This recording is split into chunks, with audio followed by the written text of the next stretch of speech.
Mikononi mwangu nalo gazeti Mwananchi lenye habari iliyopewa kipaumbele ni kishindo cha Samia. Rais Samia atoa hotuba ya kihistoria akihitimisha bunge la 12 iliyodumu kwa saa 2 na dakika 47 akiwa amesimama.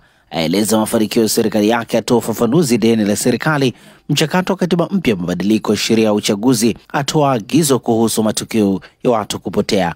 Habari kamili ni katika ukurasa wa pili, wa 3 pamoja na ukurasa wa 4. Bunge la 12 lilivyohitimishwa kwa rekodi za marais maspika wawili. Bunge la 12 limemaliza muda wake huku likiwa na rekodi, likiwa la kwanza kuhutubiwa na marais wawili, kuongozwa na maspika wawili. Nukuu ya Rais Samia Suluhu Hassan katika ukurasa wa mbele wa gazeti Mwananchi inasema, ni vyema tukafahamu kuwa mkopo unaweza kusainiwa leo, lakini fedha husika zikaanza kupokewa baada ya maandalizi ya miradi kukamilika au mradi kuanza.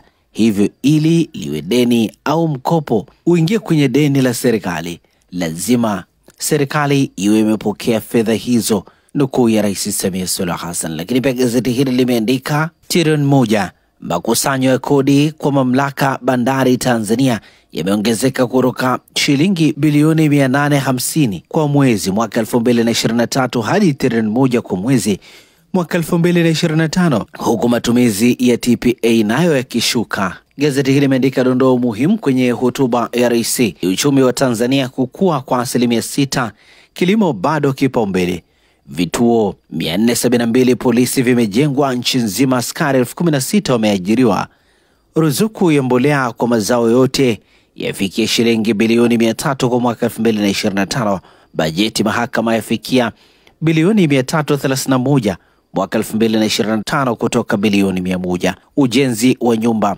109 za shilingi bilioni 3.8 kwa waathirika wilaya Hanang.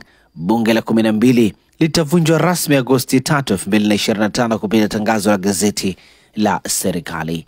SGR yaanza kusafirisha mizigo abiria milioni 2.5 watumia kuanzia Juni 2024. Undani wa taarifa hii ni katika ukurasa wa pili, wa 3 pamoja na ukurasa wa 4. Gazeti hili limeandika kauli ya mtoto si wako ilivyosababisha mauaji. Habari imeandikwa kwenye ukurasa wa 5 wa gazeti hili. Gazeti hili limeandika mtoto afanyiwa upasuaji ubongo kwa saa 10 KCMC. Habari katika ukurasa wa 5. Mnyukano wa hoja kwa hoja serikali Lissu. Habari katika ukurasa wa 6 wa gazeti hili, na hivi ndivyo ambavyo limeandika gazeti Mwananchi katika ukurasa wake wa mbele.